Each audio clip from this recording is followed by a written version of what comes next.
같이 기도하고 읽겠습니다.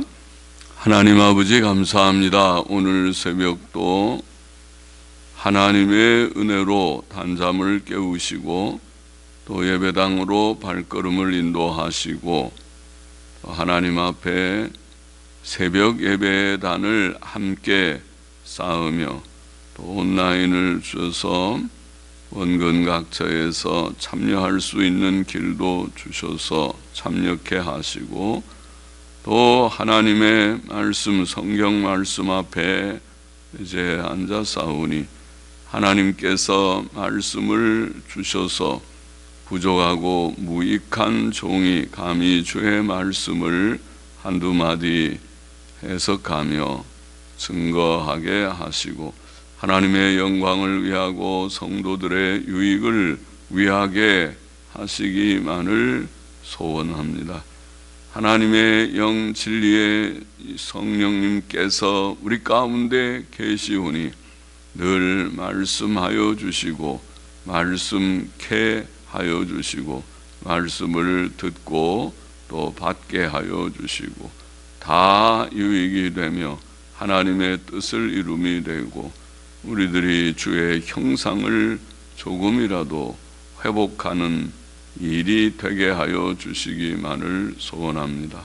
이 세상은 광야와 같고 나그네 길과 같지만은 주님께서 늘 우리와 동행하심으로 주님과 교통하며 야곱이 잠 깨어 일어나 돌단을 쌓음과 같이 단을 쌓는 삶을 늘 힘쓰라고 하시는 줄을 아오니 그렇게 함으로 주님과 교통하며 동행하는 주님 경건한 주의 신앙의 열조들처럼 에녹처럼 노아처럼 아브라함처럼 또 이삭과 야곱처럼 또 주의 모든 신앙의 사람들처럼 주님과 늘 교통하며 살다가 주님께서 우리를 부르실 때에는 언제든지 주의 영광의 세계에 넉넉히 들어가는 주의 자녀들이 되게 하시옵소서. 부족하고 무익한 종에게 주의 말씀을 한두 마디 바로 전할 힘을 주옵소서. 감사하며 예수 그리스도의 이름으로 기도하옵나이다. 아멘. 시편 88편 말씀 곤란 중에 부르짖음 제목을 그렇게 붙여보십시다. 곤란 중에 부르짖음. 고라자손의 찬송시 곧 에스라인 해만의 마스길 그렇게 되어 있습니다. 영장으로 영장은 찬양대장 온지휘자 찬양대장으로 마할랏 르안롯에 맞춘 노래. 마할랏 르안롯은 슬프게 부른다는 뜻 같습니다. 슬프게 부르는 곡에 맞춘 노래 그렇게 되어 있습니다. 1절 보십시다. 여호와 내 구원의 하나님이여 하나님이시여 내가 주야로 주의 앞에 혹은 주님 앞에 부르짖어 싸우니 나의 기도로 주의 앞에 주님 앞에 달하게 하시며 주의 귀를 주님의 귀를 나의 부르짖음에 기울이소서. 시편 저자는 하나님을 여호와 내 구원의 하나님이시여라고 부릅니다. 태초에 천지 만물을 창조하신 여호와 하나님께서는 지금도 살아계신 섭리자 하나님이시며 구원의 하나님이십니다. 이 세상 사는 동안 직면하는 모든 환난에서 우리를 건져주실 분은 그 하나님뿐이십니다. 그는 살아계신 섭리자 구주 하나님이시기 때문입니다. 시편 저자는 또 내가 주야로 주님 앞에 부르짖어 싸우니 나의 기도로 주님 앞에 달하게 하시며 주님의 귀를 나의 부르짖음에 기울이소서라고 말합니다. 사람이 하나님과 교통하는 방법은 기도입니다. 기도하는 것입니다. 시편 저자는 하나님께 밤낮으로 부르짖어 기도했습니다. 밤낮으로 부르짖는 기도는 간절한 기도입니다.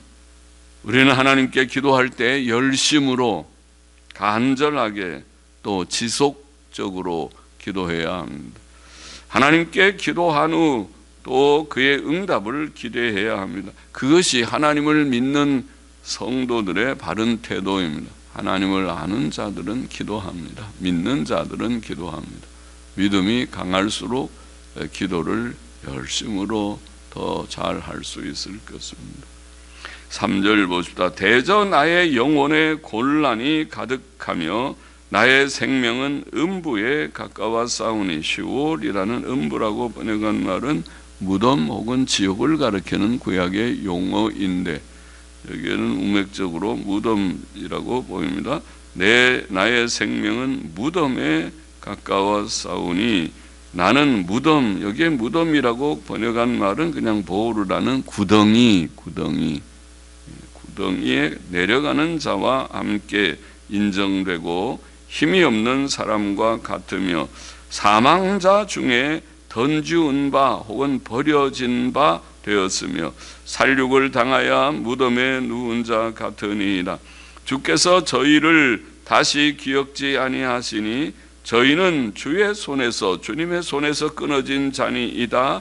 주께서 나를 깊은 웅덩이 앞에 있는 구덩이, 무덤이라는 바로 그 같은 단어인데 구덩이, 그냥 그렇게 아주 똑같이 나를 깊은 구덩이, 어두운 곳 음침한 데 두셨사오며 주님의 노가 나를 심히 누르시고 주님의 모든 파도로 나를 괴롭게 하셨나이다. 시편 저자가 하나님께 부르짖어 기도한 까닭은 대저라는 말은, 왜냐하면 그런 말이죠. 3절의 대저. 까닭은 그의 영혼에 곤란이 가득하였기 때문입니다. 그는 자신의 생명이 무덤에 가깝다고 말하며 자신을 구덩이에 내려가는 자와 같고 힘이 없는 자와 같다고 말합니다. 그는 정신적으로 또 육체적으로 큰 고통 중에 있습니다. 그는 자신을 사망한 자들 중에 던지웠다고 말하며 사륙을 당해 무덤에 누운 자와 같다고 합니다. 하나님께서는 그런 자를 다시 기억지 않으시고 그들은 하나님의 손에서 끊어진 자들인데 그는 자신이 바로 그런 자와 같다고 말하는 것입니다. 지금 시편 저자가 이런 슬픔과 절망의 깊은 구덩이에 빠져 있는 것은 하나님께서 하신 일이었습니다.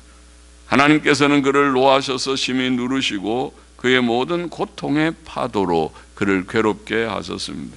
8절 계속 봅시다. 주께서 나의 아는 자로 내게서 멀리 떠나게 하시고 나로 저희에게 가증되게 하셨사오니 나는 갇혀서 나갈 수 없게 되었나이다. 곤란으로 인하여 내 눈이 쇠하였나이다. 여호와여, 여호와시여, 내가 매일 주께 부르며 주님을 향하여 나의 두 손을 들었나이다. 하나님께서는 또한 시편 저자의 친구들로 그를 멀리 떠나게 하셨고 그들에게 미움의 대상이 되게 하셨고 또 갇힌 자같이 친구들과의 교제가 끊어지게 하셨습니다. 세상 살면서 친한 사람들끼리 서로 교제한다는 것은 참 좋은 일이고 또 위로와 힘이 되는 일일 터이지만은 그 친구들이 떠나가서 쓸쓸하게 외롭게 되는 것은 그것도 마음의 큰 고통이죠. 더더욱이 그 친구들이 그를 미워한다는 것은 더욱 그런 고통이 될 것입니다. 또 그는 곤란으로 인해 그의 눈이 쇠하게 하셨다고 말하는, 사람이 심신으로 피곤하고 고통스러울 때에 눈이 쇠약해지죠. 눈이 침침해진다. 그것이 지나치면 눈에 핏줄이 터져 시력에 손상을 입기도 할 것입니다. 그러나 그는 그런 곤란 중에 하나님께 간절히 부르짖었습니다. 살아계신 하나님, 섭리자 하나님, 구원자 하나님께 여호와시여, 내가 매일 주께 부르며 주님을 향하여 나의 두 손을 들었나이다. 그는 하루 이틀 기도하다가 포기한 것이 아니었습니다. 그는 날마다 여러 날 계속해서 기도했습니다. 그것이 믿음이죠. 믿음은 조금 하는 그냥 모양만 갖추는 것이 아니라 진지하게 살아계신 하나님을 정말 믿는 자는 그렇게 하나님께 나아가 기도할 것입니다. 날마다 항상. 그는 하늘을 향해, 하나님을 향해 두 손을 들고, 두 손을 드는 것은 아마 복종의 뜻이겠죠. 내가 하나님께 간절히 부르짖으며 내가 항복하듯이 하나님, 주님께 절대 복종하겠사오니, 그렇게 간절히 기도했다고 보입니다. 10절 보십시다. 주께서 사망한 자에게 기사를 보이시겠나이까. 유혼이 일어나, 유혼, 레파임이라는 말은 죽은 자들의 영혼을 표현하는 말입니다. 죽은 자들의 영혼들이 일어나 주님을 찬송하리까. 사람이 죽으면 그렇게 찬송을 못 부르겠죠. 주님의 인자하심을, 주의 인자하심, 주님의 자비, 인자라는 말, 자비, 아주 성경에 중요한 단어죠. 헤세드는 자비하심을 무덤에서 주님의, 주의 성실하심, 주님의 성실이라고 번역한 말은 어떤 진실, 신실 그런 뜻인데, 성실은 정직하다, 바르다 그런 뜻도 있고, 성실은 좀 개념이 애매하기도 하게 보입니다. 주님의 성실, 신실, 여기는 신실하심을 멸망 중에 선포할 수 있으리까. 흑암 중에서 주의 기사와 주님의 기사와 이즘의 땅에서, 이즘의 땅은 뭐 무덤이나 그런 잊어버린 땅이죠. 이즘의 땅에서 주의 의를, 주님의 의를 알 수 있으리까. 시편 저자는 자신을 사망한 자나 무덤에 있는 자 또는 흑암 중에 이즘의 땅에 있는 자에 가깝다고 표현합니다. 그는 하나님의 도우심이 없으면 죽고 말 것이라고 느끼고 있습니다. 주께서 사망한 자에게 기사를 보이시겠나이까 라는 말은 그가 죽기 전에 하나님의 기이한 도우심을 받기 원함을 나타냅니다. 또 죽은 자들의 영혼들이 일어나 주님을 찬송하리이까. 주님의 자비하심을 무덤에서, 주님의 신실하심을 멸망 중에서 선포할 수 있으리이까 라는 말은 그가 살아서 하나님을 찬송하고 그의 자비하심과 신실하심을 선포하기를 원함을 나타내며, 또한 흑암 중에서 주님의 기사와 이즘의 땅에서 주님의 의를 알 수 있으리까 라는 말도 그가 살아서 하나님의 기이한 도우심과 그의 의를 알고 체험하기를 원함을 나타냅니다. 죽기 전에 13절 봅시다. 여호와여, 여호와시여, 오직 주께 내가 부르짖었사오니 아침에 나의 기도가 주의 앞에, 주님 앞에 도달하리이다. 아침에 나의 기도가 도달. 이런 상황에서 시편 저자는 아침에 부르짖는 기도를 하나님께 올렸습니다. 아마 새벽 기도를 했는지 모르겠습니다. 새벽 기도, 아침 기도, 이른 아침의 기도를, 혹은 밤새도록 한 기도가 아침에 하나님께 상달할 것이라는 뜻인지도 모릅니다. 새벽 기도, 새벽에 밤에 기도를 하든지 마음에 고통이 있다가 새벽에 일어나 하나님 앞에 부르짖어 기도하는 새벽 기도는 세상 일을 하기 전 가장 좋은 시간에 하나님께 기도하는 것으로 참으로 복된 일입니다. 그것은 주 예수께서 세상에 계실 때 친히 본을 보이신 일이었습니다. 마가복음 1장에 나오죠. 새벽 미명에 조용한 곳에 가셔서 기도하셨다. 주님이 많이 피곤하실 터인데 우리처럼 연약한 육신을 경험하신 자이신데 늘 하루의 일과가 바빠서 어떤 때는 피곤하여 배 타고 가시다가도 주무시고, 또 길 가다 고나여 앉아서 수가성 여인에게 물을 한 모금 요청도 하시고 그렇게 하셨다. 피곤한 생활, 늘 잠이 부족한 생활을 하셨던 것 같은데, 그러나 새벽에 일찍 일어나 기도.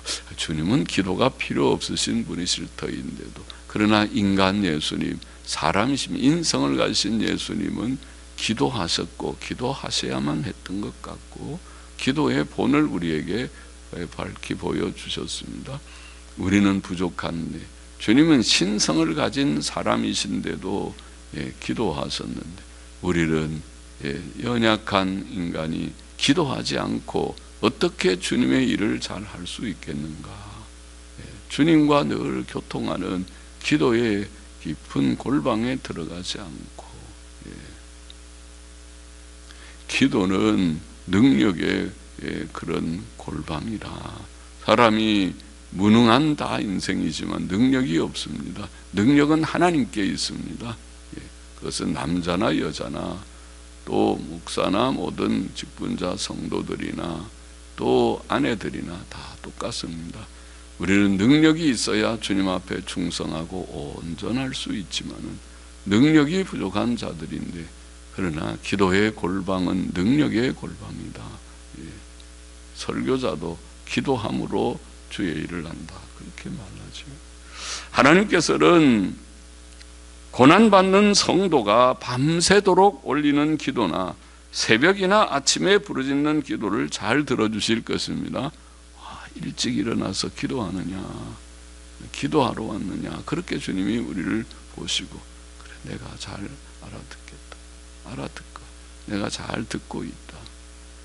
피곤한데 가서 조금 더 자지, 조금 더 자라. 그렇게 주님이 하실지도 몰라요. 우리를 향해서 주님은 그런 기도, 간절한 기도, 첫 시간을 주님 앞에 드리는 기도를 외면치 않으실 것입니다.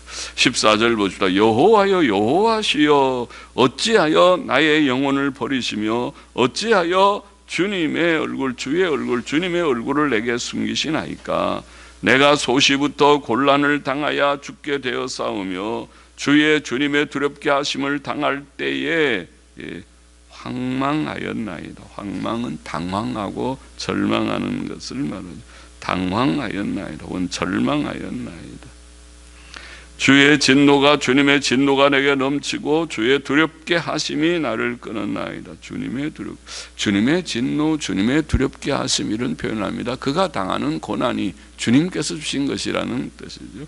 이런 일이 물같이 종일 혹은 항상 종일이라고 여러 번 번역하는 말은 항상 나를 애우며 함께 나를 둘렀나이다. 하루 종일 정도가 아니라 날마다 항상. 시편 저자는 여호와시여 어찌하여 나의 영혼을 버리시며 어찌하여 주님의 얼굴을 내게 숨기시나이까 라고 말하며 그가 처한 고통의 현실을 말합니다.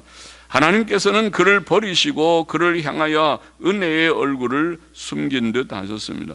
시편 저자는 또 내가 소시부터 곤란을 당하여 죽게 되어 싸우며 주님의 두렵게 하심을 당할 때에 황망하였나이다. 당황하고 절망하였나이다. 그는 젊었을 때부터 고난을 경험하였다고 말합니다.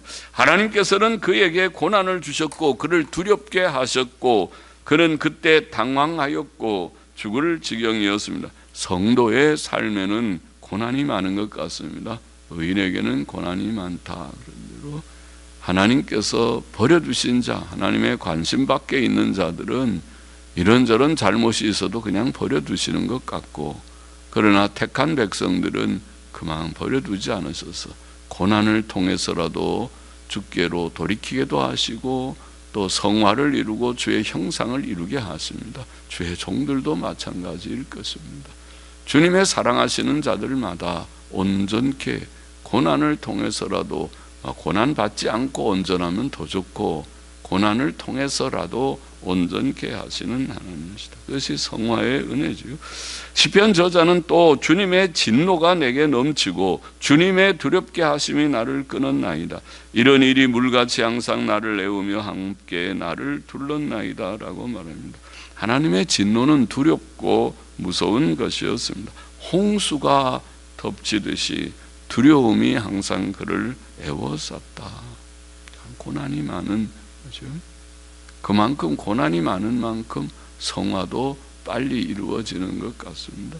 18절 봅시다. 주께서 나의 사랑하는 자와 친구를 내게서 멀리 떠나게 하시며 나의 아는 자를 흑암에 두셨나이다. 시편 저자의 친구들은 그를 멀리 떠나갔습니다. 그것은 하나님께서 하신 일이었습니다. 외로움은 사람에게 큰 고통이죠. 친구가 하나쯤 있는 것, 친구가 몇 명이라도 친한 친구들이, 절친들이 있는 것이 좋은 일인데, 그를 정말 마음을 두고 대화할 수 있는, 서로 인격적인 교제를 할 수 있는, 우리를 이용하려고 하는 친구가 아니라 정말 인격과 인격 대 인격의 그런 교제가 가능한 그런 친구들이 있으면 좋죠. 그를 사랑하는 자들이나 사랑하던 자들이나 친구들이 다시 그에게로 돌아올 수 있을지는 미지수였습니다. 시편 88편의 교훈을 정리해 보십시다. 첫째로, 성도들에게는 때때로 정신적, 육체적 큰 고난이 있다. 고난이 있습니다. 성도에게 고난이 있다. 의인들에게는 고난이 많이 있다. 이런저런 이유로 우리의 가까운 친구들과 가족들조차도 우리를 버릴 때가 있습니다. 그것이 연로하신 분들이 자녀들에게 때때로 배신감, 상실감을 느끼는 일이겠죠. 자식들이 부모 공경을 하고 순종을 끝까지 잘하면 좋은데 그렇지 않을 때에 마음이 무너지는 것 같은 그런 고통이 있죠. 친구들도 그렇습니다. 아마 가장 큰 고난은 죽음의 문 앞에 버려지는 것일 것입니다. 죽음을 피하거나 극복할 수 있는 자는 아무도 없습니다. 내가 이제 죽는구나, 이렇게 죽는구나 싶은, 몸도 마음도 약해지고 죽음의 문 앞에 있는 것 같을 때에 큰 마음의 고난, 고통이 있습니다. 둘째로, 그런 고난은 주로 하나님의 노하심 때문에 오며 하나님께서 노하시는 까닭은 우리의 죄 때문이다. 오늘 본문은 그렇게 말합니다. 모든 고난이 다 죄 때문에 오는 것은 아니죠. 욥기가 보이는 진리가 그거죠. 욥기는 고난의 두 가지의 이유를 말하죠. 하나는 죄 때문에 오는 고난, 그것은 율법이 말하는 그런 하나의 중요한 이유고, 그러나 까닭 없이 오는 욥의 고난, 그것을 말하는 것이 욥기의 주제입니다. 고난의 두 가지 종류가 있다. 바울의 육체의 가시 같은 고난이 있다. 예수 그리스도께서 당하신 고난 같은 고난이 있다. 그러나 많은 경우에 주로 하나님의 노하심 때문에, 우리의 죄 때문에 오는 고난이 많습니다. 그래서 우선 고난이 있으면 자신을 성찰하고 회개할 바가 없는가 살피는 것이 첫 번째 할 일이죠. 사람은 고난이 없을 때 죄 가운데 살기 쉽지만 고난 당할 때에 하나님을 찾고 하나님께로 돌아옵니다. 그래서 하나님 앞에 자신을 성찰하고 회개하는 기회로 삼는다. 셋째로, 오늘 본문의 성도는 그때, 이런 고난이 있을 때 회개하며 복종하며 구주 하나님께 간절히 부르짖어야 한다. 시편 저자는 그랬습니다. 하나님이 주시는 고난이라고 그렇게 깨닫고 하나님 앞에 부르짖어 기도했다. 믿음은 하나님의 은혜이며 믿는 자는 하나님께 기도할 수 있습니다. 부르짖어 기도한다는 것 자체가 믿음 없이는 할 수 없는 일입니다. 하나님께서 이미 은혜를 주신 자입니다. 그래서 고난 가운데서 낭망하고 누워있지 않고 일어나 기도의 골방으로 들어갑니다. 곤란 중에 구원의 하나님께 부르짖어 기도하는 것은 믿는 자의 특권이라고 할 수 있습니다. 믿는 자는 그렇게 기도로 대처할 것이다. 고난을 대처할 것이다. 특별히 새벽 기도, 아침에 밤새도록 기도했는지 몰라도 아침에 나의 기도가 주 앞에 달하리이다. 아침 기도, 새벽 기도를 하나님께서 들어주실 것이다. 그렇게 되어 있습니다. 늘 기도로 승리하는 고난 많은 세상 속에서 우리는 이런저런 부족이 있어서 고난이 우리의 삶에도 없지 않겠지만은, 그러나 그것을 기도로 하나님 앞에 나아가 기도로 문제를 해결받고 또 성화를 이루어가는 우리의 생이 되어야 하겠습니다. 기도하십시다. 하나님 아버지, 고난을 우리에게 주심은 우리를 미워해서가 아니라 우리를 사랑하시기 때문에 우리를 단련시키셔서 흠과 점이 없는 그러한 주의 형상을 이루게 하시기 위하여, 주께서 우리를 쓰시기 위하여 거룩한 도구, 귀히 쓰는 도구로 삼기 위하여 이런저런 크고 작은 고난을 우리에게 주시는 줄을 압니다. 주여, 고난의 현실 속에서 낭망치 않게 하여 주시고 하나님의 사랑을 깨닫고 더욱 분발하여 회개할 바가 있으면 회개하고 주께로 한 걸음씩 더 나아가 주의 형상을 이루는 흠과 점이 없는 아름다운 인격자들로 살다가 우리의 생이 얼마 남아있든지 바르게 살다가 주님 우리를 부르실 때에 준비된 마음으로 후회함이 없이 아멘 할렐루야 주님 찬송하며 주의 부름을 받는 우리 모두가 되게 하여 주시기를 소원합니다. 감사합니다. 예수 그리스도의 이름으로 기도하옵나이다. 아멘. 아멘.